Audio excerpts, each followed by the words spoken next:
갈라디아서 6장 14절에서부터 17절까지에 있는 말씀입니다.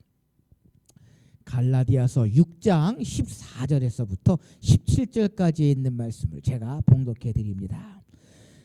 그러나 내게는 우리 주 예수 그리스도의 십자가 외에 결코 자랑할 것이 없나니 그리스도로 말미암아 세상이 나를 대하여 십자가에 못 박히고 내가 또한 세상에 대하여 그러하니라. 할례나 무할례가 아무것도 아니로되 오직 새로 지으심을 받은 것만이 중요하니라. 무릇 이 규례를 행하는 자에게와 하나님의 이스라엘에게 평강과 긍휼이 있을지어다. 이후로는 누구든지 나를 괴롭게 하지 말라. 내가 내 몸에 예수의 흔적을 지니고 있노라. 아멘. 우리 17절 말씀 같이 함께 한 목소리로 다시금 읽어보시겠습니다. 시작. 이후로는 누구든지 나를 괴롭게 하지 말라. 내가 내 몸에 예수의 흔적을 지니고 있노라. 아멘. 저희 집에요 3년인가요? 2년인가요? 하여튼 우리 3년 된 푸들이 한 마리가 있습니다. 얼마 전에 우리 레오에게 인식표가 하나가 있었어요. 인식표, 강아지 여러분 기억 아시죠? 인식표 갖고 있어야 되는 거. 인식표가 하나가 있었는데 그것이 조금 이렇게 훼손이 돼 갖고 다시 동물병원에 가서 인식 칩을 여기 목 뒤에다가 싹 이렇게 집어넣습니다. 우리 뭐 황 권사님 또 우리 한 집사님들에게 강아지를 어떻게 하셨어요? 칩을 하셨어요? 인식표? 아직 안 하셨어요? 권사님 그거 해야 돼요. 그 산책할 때 그거 없으면 벌금 물어요. 그거 하셔야 돼요. 그래서 그 인식표가 훼손이 돼서 인식 칩을 여기다가 새겼거든요. 근데 레오 입장에서는 멍멍이 입장에서는 그 인식 칩이 내가 우리 주인의 개다라고 하는 이제 흔적을 가지게 된 거거든요, 사실은. 그러니까 인식 칩이 없기 전까지는 누구의 강아지인지 모르지만 그 인식 칩을 딱 이제 삽입을 하면 멍멍이 입장에서는 내가 주인에게 속해 있다라고 하는 흔적을 자기가 가지게 되는 그러한 의미가 있을 것입니다. 뭐 꽤 오래된 일인데요. 뭐 기네스북에도 기록이 되고 우리가 잘 아는 하나의 사건이 있었습니다. 꽤 오래된 이야기인데요. 1983년 6월 30일부터 같은 해 11월 14일까지 약 석 달간 KBS에서 생중계로 이 나라를 떠들썩하게 했던 하나의 프로그램이 있었습니다. 그게 뭔지 아십니까? 뭐 지금 83년이면 지금부터 한 40년 전인가요? 83년이면 남북 이산가족 찾기 생방송이라고 하는 것이 있었습니다. 기억나세요? 그러니까 제가 부산에 와 보니까 이 남북 통일이라고 하는 거, 북한이라고 하는 그 인식이요, 윗동네 사람들하고 이 아랫동네 부산에 계신 분들하고 이게 갭이 많이 있더라고요. 그래서 뭐 북쪽이 평양에 가까워서 그런지 모르겠는데 이 북한에 관한 그러한 인식들이 서울하고 부산하고 많은 차이가 있더라고요. 교회도 마찬가지더라고요. 그러니까 부산에 와서 교회들마다 북한 선교에 관한 선교 비전을 가지고 있는 교회들을 별반 못 봤어요. 부산 지역에는. 그런데 서울에는요, 교회들마다 북한 선교회가 있는 교회도 있고 북한 선교에 대한 관심들이 많이 있습니다.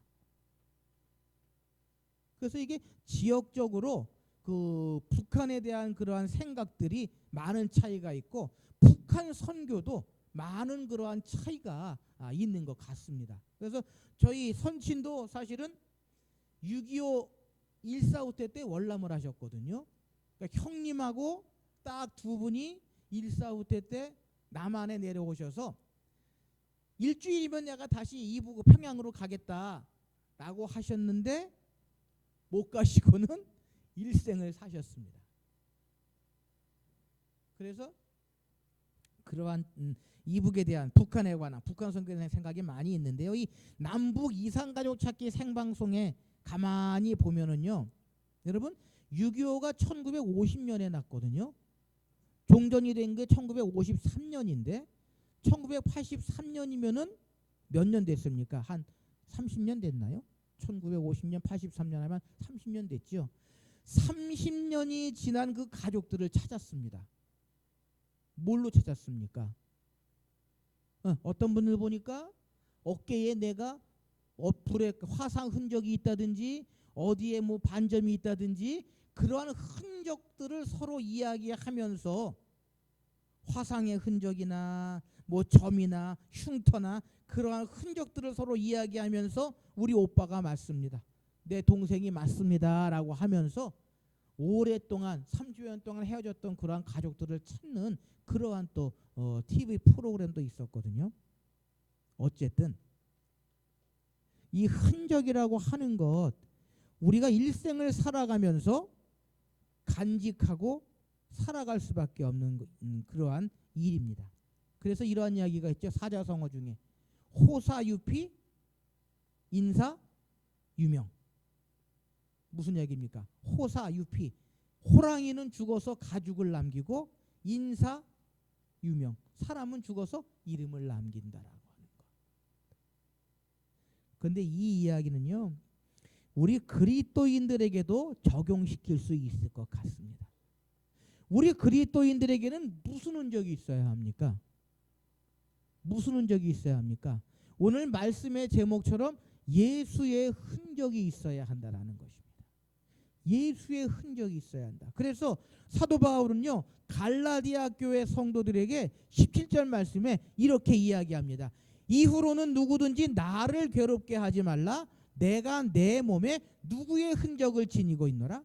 예수의 흔적을 지니고 있노라. 이 갈라디아서를 사도 바울이 쓰게 된 이유는요. 갈라디아 교회 성도들이요. 사도 바울의 사도성, 사도 바울이 가지고 있었던 그 사도성에 관해서 부정을 하고요. 또 예수 그리스도를 믿음으로 말미암아 구원에 이른다라고 하는 이 복음을 약화시키는 그러한 사람들이 교회 안에 얼마나 많이 있었는지 모릅니다.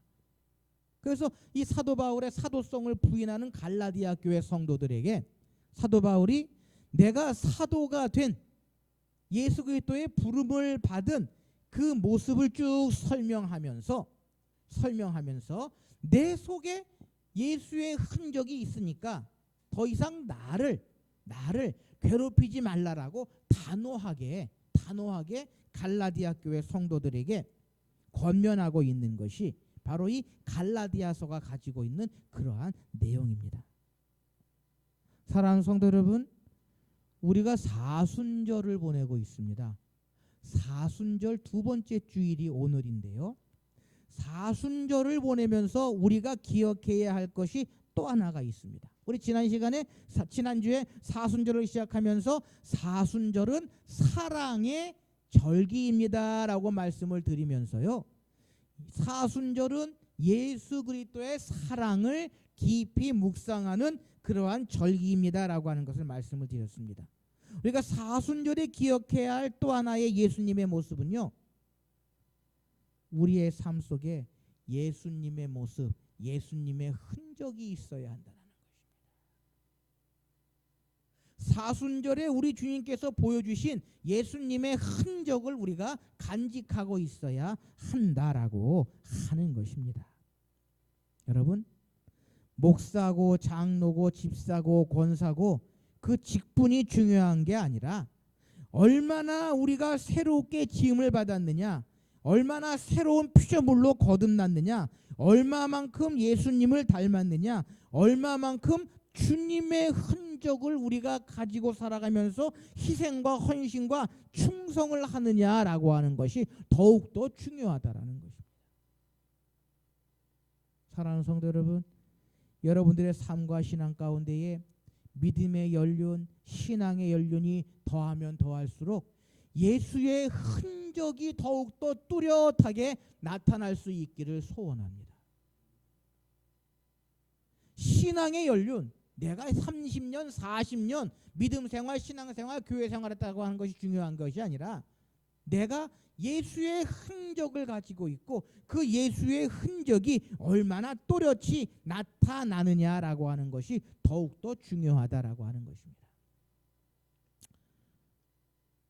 여러분, 이 흔적이라고 하는 것을 좀 더 우리가 명확하게 이해할 수 있는 방법은요, 이 흔적이라고 하는 단어, 이 갈라디아 6장 10절에 쓰여진 흔적이라고 하는 단어는요, 스티그마타라고 하는 헬라어의 원어를 썼습니다.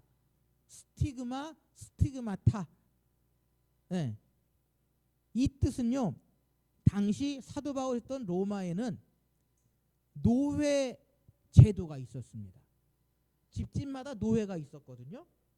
그런데 이 노회가 나의 소유다, 나의 소속이다 라고 하는 것을 표시할 때에 그 노회에게 낙인을 찍었다라는 것입니다. 노회에다 낙인을 찍었거든요. 그래서 그 낙인이 바로 스티그마, 다시 말하면 노회에게 이 노회는 내 소유입니다, 나에게 속하 있는 존재입니다라고 하는 것을 나타내기 위해서 낙인을 찍고 그것이 스티그마라고 하는 그 헬라어의 단어로 사용되어졌다라는 것입니다. 여러분, 우리나라에도요, 옛날에는 노비가 있었는데 너무나 힘들고 인간 이하의 그러한 삶을 살아가다가 도망치는 노비들이 있었다고 합니다. 노비들이. 그래서 그 도망친 노비를 잡으러 가는 사람들이 누구입니까? 추노꾼이라고 하더라고요. 그 사람들을. 노비를 추격하는 사람들이라고 하는 뜻으로 추노꾼이 등장했고, 이 노비들이 도망치다가 잡혀온 노비들에게 낙인을 찍는데, 그러니까 종노자를 새겨서 그 노비의 어깨에다가 이 종노자라고 하는 낙인을 찍었다고 합니다. 그래서 이 흔적은 숨기고 싶은 부끄러운 흔적이고요, 또 도망가서도 숨길 수도 없는 그러한 흔적이 있었다라는 것입니다. 사도 바울은요, 내 속에 예수의 흔적이 있다라고 고백합니다. 다시 말하면 나는 예수 그리스도에게 속한 사람이다, 나는 그리스도의 소유다라고 하는 그러한 사도 바울의 담대한 믿음의 고백을 오늘 사도 바울은 하고 있는 것입니다. 여러분, 우리도 이러한 고백을 할 수 있어야 합니다. 내 속에 예수의 흔적을 지니고 있다, 나는 예수 그리스도에게 속한 사람이다 라고 하는 그러한 고백이 있어야 한다라는 것입니다. 자, 그렇다면 우리가 가져야 할 예수의 흔적은 어떠한 흔적이겠느냐라는 것입니다. 이 사순절을 통해서 우리가 기억해야 할 예수 그리스도의 모습, 예수의 흔적은 어떤 것이어야 하느냐라는 것입니다. 우리 같이 한번 따라 하십시다. 은혜와 사랑의 흔적입니다. 은혜와 사랑의 흔적입니다. 그렇습니다. 우리가 가져야 할 예수의 흔적은요, 은혜와 사랑의 흔적입니다. 주님께서 십자가의 길을 걸어가시는 것, 그것은 주님의 은혜입니다. 그것은 주님의 사랑입니다. 우리가 교회 생활하면서 가장 필요한 것 중에 하나가요, 은혜입니다. 은혜가 넘치면 모든 것들이 이해가 되고 용납이 되고 용서가 됩니다. 심지어 은혜가 넘치면요, 생명까지도 구원할 수 있다라고 하는 것입니다. 여러분, 우리가 잘 아는 요한복음 8장에 기록되어져 있는 사건이 하나가 있습니다. 그 사건이 뭡니까? 가늠하다 잡혀온 여인의 사건입니다. 그때 주님이 뭐라고 말씀하셨습니까? 요한복음 8장 10절 11절 말씀에 보면요, 예수께서 일어나서 여자 외에 아무도 없는 것을 보시고 이르시되 여자여, 너를 고발하던 이들이 어디 있느냐? 너를 정죄하는 자가 없느냐? 대답하여 주여 없나이다. 예수께서 이르시되 나도 너를 정죄하지 아니하노니 가서 다시는 죄를 범하지 말라 하시니라 라고 가늠한 여인에게 예수님께서는요 은혜와 사랑을 베풀어 주셨다라는 것입니다. 사랑하는 성도 여러분, 우리에게 은혜와 사랑의 흔적, 예수 그리스도의 은혜와 사랑의 흔적이 날마다 더하실 수 있으시기를 소원합니다. 모든 것을 은혜의 눈으로 바라보고요, 모든 것을 사랑의 눈으로 바라보았던 예수님처럼 우리의 삶 속에 예수의 흔적인 은혜와 사랑의 흔적이 있어야 한다라는 것입니다. 서기관과 바리새인과 제사장들은 율법을 가지고 주님 앞에 나왔습니다. 율법의 본질적인 문제를 가지고 이 여인에게 접근했습니다. 그러나 예수님께서는요 은혜와 사랑의 눈으로, 은혜와 사랑의 모습으로 이 여인을 용서하시고 구원하여 주시고 새로운 삶을 허락해 주셨다라는 것입니다.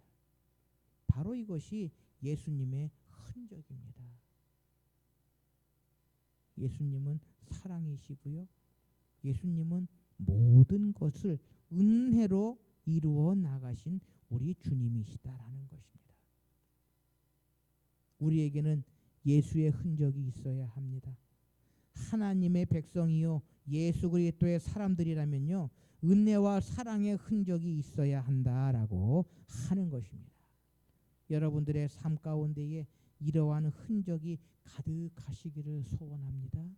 예수님처럼 은혜와 사랑으로 모든 일들을 이루어 나가시는, 그래서 예수의 흔적이 명확하게 나타나는 우리의 삶과 신앙이 되실 수 있으시기를 소망합니다. 두 번째로 우리가 가져야 할 예수의 흔적은요, 같이 한번 따라 하십시다. 희생과 섬김의 흔적입니다. 희생과 섬김의 흔적입니다. 믿으십니까? 주님은요 희생과 섬김의 본을 우리에게 보여주시고 그러한 삶을 살아가셨습니다. 예수님께서 이 땅에 오신 목적이 뭡니까? 예수님께서 왜 십자가의 길을 걸어가셨습니까? 왜 십자가의 고난과 아픔을 인내하시고 십자가에 죽으셨습니까? 마가복음 10장 45절 말씀에 보면은요 예수님이 이렇게 말씀하십니다. 인자가 온 것은 섬김을 받으려 함이 아니라 도리어 섬기려 하고 자기 목숨을 많은 사람의 대속물로 주려 함이니라 라고 친히 말씀하셨습니다. 자기 목숨을 많은 사람의 대속물로 주려 하셨다라고 하시는 것 희생입니다. 예수님은 전적으로 희생하시기 위해 이 땅에 오셨고요, 죄로 말미암아 죽을 수밖에 없는 인류를 위해서, 저와 여러분들을 위해서 목숨까지 내어주시고 섬기시기 위해서 이 땅에 오셨다라고 하는 것입니다. 예수님께서 목숨까지 버리시며 우리의 죄를 구원하셨던 것처럼 우리의 이웃에 대한 참 사랑을 봉사로서 나타내 보여야 한다라고 하는 것입니다. 제가 몇 주 전에 그러한 말씀을 드렸지요. 대면 예배를 강조하는 것이 과연 옳은 일이냐, 바른 일이냐, 여러분 어떻게 생각하십니까? 이 코로나19로 인해서요 교회 신뢰도가 이전보다도 10%나 더 떨어졌다고 합니다. 그 이유가 뭐냐라고 쭉 이렇게 조사를 해봤더니 대면 예배를 통해서 확진자가 많아지고 확진자가 늘어나는 그러한 것들을 믿지 않는 자들이 좋게 보지 않았다라고 하는 것입니다. 그러면서 내 이웃을 내 몸과 같이 사랑하라라고 하는 그 말씀을 우리가 다시 한번 되새겨 보아야 한다라고 이야기를 하면서요, 이웃을 사랑하는 마음으로 대면 예배가 아니라 잠시 잠깐 비대면 예배로 예배하는 것도 고려해 보아야 한다라고 하는 말씀을 하시는 우리 목사님들 또한 신학자들이 계시더라고요. 참 힘든 문제입니다. 어려운 문제입니다. 그러나 주님께서는요 희생과 섬김의 모습으로 우리에게 찾아오셨다는 것입니다. 사랑하는 성도 여러분, 예수님께서 이 땅에 오셔서 친히 섬기시고 목숨을 대속물로 주셨던 것처럼 성도의 세상에 대한 태도도 희생과 섬김의 자세로 나타나야 한다라는 것입니다. 구원받은 자로서의 희생과 섬김의 예수의 흔적을 우리가 간직하고 있어야 한다라는 것입니다. 희생이 뭡니까? 내 생각은 잠시 접어두는 것입니다. 내 뜻을 잠시 거두는 그러한 일이 희생입니다. 섬김이 뭡니까? 나를 나타내는 것이 아니라 낮아지고 또한 보이지 않게 모든 일을 이루어 나가는 것이 섬김이다라는 것입니다. 그러한 흔적을 우리가 세상에서, 가정에서, 교회에서 이루어 나갈 때 참 우리는요, 주님의 자녀로서, 주님의 백성으로서 아름다운 삶을, 아름다운 믿음과 신앙의 길을 걸어갈 수 있다라고 하는 것입니다. 마지막으로 우리가 가져야 할 예수의 흔적은 무엇입니까? 또 같이 한번 따라 하십시다. 인내와 순종의 흔적입니다. 인내와 순종의 흔적입니다. 여러분, 예수님의 인내하면 우리가 무엇이 생각나십니까? 예수님의 인내하면 뭐가 생각나십니까?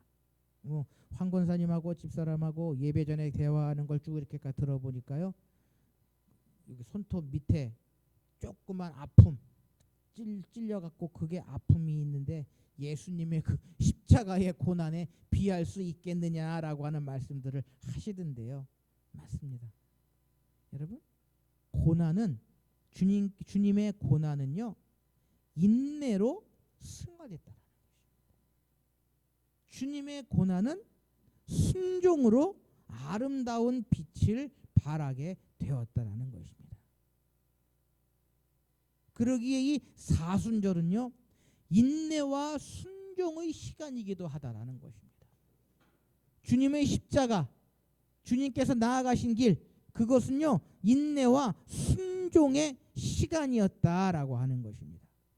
주님께서 십자가의 길을 걸어가시는 가운데에 이러한 사건이 하나가 있었습니다. 예수님을 잡으러 온 사람들에게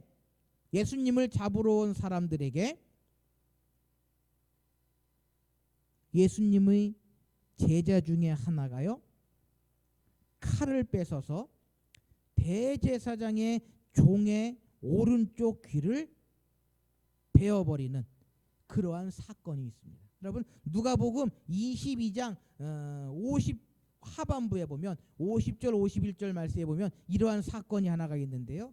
이러한 사건 가운데에 예수님께서는 뭐라고 말씀하셨습니까? 누가복음 22장 51절 말씀에 예수께서 일러 이르시되 이것까지 참으라 하시고 그 귀를 만져 낫게 하시더라라고 예수님 모습이 기록되어져 있습니다. 그러니까 주님께서요, 피하실 수 있는 시간이 있었습니다. 그 예수님을 잡으러 오는 사람들에게 대항하기 위해서 그 베드로가 칼을 들어서 대제사장의 종의 귀를 떨어뜨린 거 정당방위일 수 있습니다. 그런데도 주님께서는요, 이것까지 참으라 하시고 그 귀를 만져 낫게 하시더라라고 하시는 말씀을 하시더라고요. 제가 성현교회에서 나올 때에 많은 목사님들하고 이렇게 만나서 이야기를 하면서 어떤 목사님 그러시더라고요. 목사님, 그냥 나오지 마십시오. 그냥 나오지 마십시오. 끝까지 버티셨다가요, 교회에서 살 집 주고 교회 새로 시작할 수 있는 돈 줄 때까지 끝까지 버티십시오. 그냥 나오시면 안 됩니다라고 말씀하시는 목사님들이 계시더라고요. 근데 저 그렇게 하지 않았습니다. 마지막 주에 4월 마지막 주에 설교하고요, 그 화요일인가 목요일인가 바로 이사했습니다.